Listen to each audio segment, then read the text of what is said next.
What's up guys, this is Biju. আশা কৰোঁ আপোনালোক সকলোৱে ভালে আছে। আজিৰ এই ভিডিঅ'টো বিশেষকৈ সেইবিলাক মানুহৰ বাবে যিবিলাক মানুহৰ ৰাতি ভালদৰে টোপনি নাহে।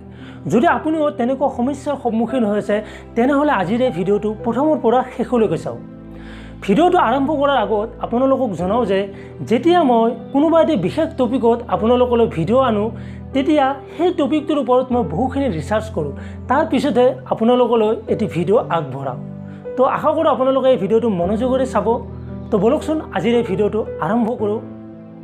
ৰাতি টোপনি নোহোৱা বা ৰাতি ভালদৰে টোপনি দিব নোৱাৰা এটি প্ৰধান সমস্যা হৈ পৰিছে বৰ্তমান। যেতিয়া আমাৰ ৰাতি টোপনি নাহে বা ৰাতি আমি ভালদৰে টোপনি দিব নোৱাৰোঁ তেতিয়া আমি বহুত সমস্যাৰ সন্মুখীন হ'বলগীয়া হয়। যেনে কোনো এটি কামত আমি ভালদৰে কনচেনট্ৰেট কৰিব নোৱাৰোঁ, আমাৰ বডি আৰু মাইণ্ডে ৰিলেক্স ফিল নকৰে, যাৰ ফলত আমি কোনো কামতে কনচেনট্ৰেট কৰিব নোৱাৰোঁ। গোটেই দিনটো আমাৰ ভাগৰুৱা ফিল হয়।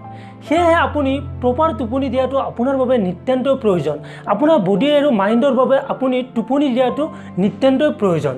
আমি প্ৰায় 7 পৰা 8 ঘণ্টা টোপনি দিবলৈ ট্ৰাই কৰিব লাগে। 7 পৰা 8 ঘণ্টা টোপনি দিলেহে আমি সুস্থভাৱে যিকোনো কাম কৰিব পাৰিম বা আমি সুস্থভাৱে জীয়াই থাকিব পাৰিম।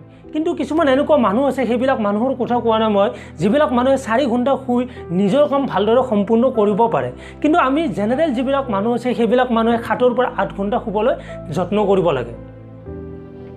তো ৰাতি ভালদৰে শুবলৈ আপুনি দৈনিক এক্সাৰচাইজ কৰিব পাৰে। আপুনি 30 পৰা 40 মিনিট এক্সাৰচাইজ কৰক, তেতিয়া আপোনাৰ ৰাতি ভালদৰে টোপনি আহিব। নেক্সট আপুনি শুৱাৰ বাবে এটি স্পেচিফিক টাইম কৰি লওক। যদি আপুনি 9টাৰ পৰা 10টাৰ ভিতৰত বেডলৈ যায় তেনেহ'লে আপুনি ৰেগুলাৰলি 9টাৰ পৰা 10টাৰ ভিতৰত বেডলৈকে যাওক। যেতিয়া আপোনাৰ বেডলৈ যোৱাৰ টাইম উকলি যায় তেতিয়া আপোনাৰ সহজে টোপনি নাহে। সেয়েহে আপুনি দৈনিক এটা সময়তে বেডলৈ যাবলৈ ট্ৰাই কৰক আৰু এটা সময়তে শুৱা পাঠিৰ পৰা উঠিবলৈ ট্ৰাই কৰক, তেতিয়া আপোনাৰ সোনকালে টোপনি আহিব। যদি আপোনাৰ ৰাতি টোপনি নাহে আপুনি কিতাপ পঢ়িব পাৰে। আপুনি ধৰ্মীয় কিতাপ, কাহিনীৰ কিতাপ, গল্পৰ কিতাপ পঢ়িব পাৰে। কিন্তু আপুনি কিতাপ পঢ়োঁতে এটি কথা মনত ৰাখিব যাতে লাইটৰ পাৱাৰ কম হয়।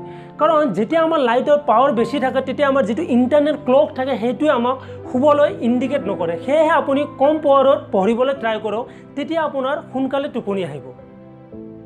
আৰু ৰাতি ভালদৰে টোপনি আহিবৰ বাবে আপুনি গাখীৰ আৰু বাদাম মিক্স কৰি খাব পাৰে আৰু শুৱা পাঠিত অহাৰ আগত আপুনি কুহুমীয়া গৰম পানীৰে গা ধুই ল'ব পাৰে। তেতিয়া আপোনাৰ ৰাতি সোনকালে টোপনি আহিব আৰু আপোনাৰ ভাল টোপনি আহিব। যদি আপুনি গা ধুবলৈ টান পায় তেনেহ'লে আপুনি ভৰি হাত মুখ ধুই আপুনি শুৱা পাঠিলৈকে আহক। আৰু এইখিনিতে আপোনালোকক জনাওঁ যে যেতিয়া আপুনি শুবলৈ আহে তাৰ 1 ঘণ্টা বা 2 ঘণ্টা আগত আপোনাৰ খোৱা লোৱা কমপ্লিট কৰক। আপুনি 1 ঘণ্টা বা 1.5 ঘণ্টা আগতে আপোনাৰ যিখিনি খোৱা লোৱা আছে সেইখিনি কমপ্লিট কৰিহে বেডলৈকে আহক আৰু আপুনি সিমানখিনি খাওক যিমানখিনি আপোনাৰ বাবে পৰ্যাপ্ত হয়। আপুনি অভাৰলোডিং কৰি বেছিকৈ নাখাব। আৰু আপুনি যেতিয়া শুবলৈ আহিব তাৰ 1 ঘণ্টা বা 2 ঘণ্টা আগত কোনো নিচাজাতীয় বস্তু নাখাব, যেনে চাহ, চিগাৰেট, বিড়ি বা কোনো তেনেধৰণৰ নিচাজাতীয় বস্তু নাখাব। কাৰণ যেতিয়া আপুনি নিচাজাতীয় বস্তু সেৱন কৰি শুবলৈ আহে তেতিয়া আপোনাৰ মাইণ্ডে এক্সাইটমেণ্ট বাঢ়ি যায় আৰু আপোনাৰ টোপনি অহাত প্ৰব্লেম কৰে। চ' আপুনি তেনে কোনো ধৰণৰ নিচাজাতীয় দ্ৰব্য সেৱন কৰি শুবলৈ নাহিব। আৰু আপুনি যেতিয়া শুবলৈ আহে কোনো ধৰণৰ হৰৰ মুভি বা তেনেকুৱা ডাৰৱানী যিবিলাক কাহিনী ভয় লাগে সেনেকুৱা ভয় লগা কাহিনী আপুনি কেতিয়াও নাচাব। যিটো মাইণ্ডৰ এক্সাইটমেণ্ট বাঢ়ি থাকে তেনেকুৱা বস্তু মোবাইলতে হওক নাচাব আপোনালোকে, তেতিয়াহে আপোনাৰ ভালদৰে ৰাতি টোপনি আহিব। আৰু যেতিয়া আপুনি শুবলৈ আহে যিমান দূৰ সম্ভৱ হয় আপুনি মোবাইল দূৰত ৰাখি থওক বা কম্পিউটাৰ, লেপটপ আপুনি দূৰত ৰাখি শুবলৈ ট্ৰাই কৰক, তেতিয়া নিশ্চয় আপোনাৰ ভালদৰে টোপনি আহিব। আৰু বহুতৰে ক্ষেত্ৰত দেখা যায় যে যেতিয়া তেওঁলোকৰ টোপনি নাহে তেওঁলোকে স্লিপিং টেবলেট ইউজ কৰিবলৈ লয় বা ব্যৱহাৰ কৰিবলৈ লয়। কিন্তু আপুনি কেতিয়াও স্লিপিং টেবলেট ইউজ নকৰিব। যদি আপুনি টোপনিৰ পিল এবাৰ খায় তেনেহ'লে আপুনি সেইটো অভ্যাস হৈ যায় আৰু আপুনি যেতিয়ালৈকে স্লিপিং টেবলেট নাখায় আপোনাৰ টোপনি নাহিব। আৰু আপুনি স্লিপিং টেবলেট ইউজ কৰোঁতে আপোনাৰ অভ্যাস হৈ গৈ সেই টেবলেটটো আপোনাক কাম নিদিয়া হৈ যাব এটা স্পেচিফিক টাইমত আৰু আপুনি টোপনি নোহোৱাকৈ গোটেই ৰাতি কটাব লাগিব। সেয়েহে আপুনি যিমান দূৰ পাৰে স্লিপিং টেবলেট কেতিয়াও নল'বই। কাৰণ স্লিপিং টেবলেট এসপ্তাহৰ পিছত আমি যিটো ড'জ লওঁ সেই সপ্তাহৰ পিছত নেক্সট সপ্তাহত আমি তাৰ 1.5 গুণা ড'জ বেছি ল'ব লগা হয়। সেয়েহে আপুনি স্লিপিং টেবলেট ল'বলৈ বন্ধ কৰি দিয়ক যদি আপুনি লয়। আৰু যদি লোৱা নাই কেতিয়াও এইটো ইউজ নকৰিব। আপুনি নেচাৰেলি শুবলৈ ট্ৰাই কৰক, নেচাৰেলি টোপনি দিবলৈ ট্ৰাই কৰক। আৰু বহুতে কয় যে যেতিয়া আমাৰ টোপনি নাহে তেতিয়া আমি দীঘল দীঘল উশাহ লৈ উশাহ এৰি দিব লাগে, অকণমান টাইম ভিতৰত ৰাখি দীঘল উশাহ লৈ এৰি দিব লাগে।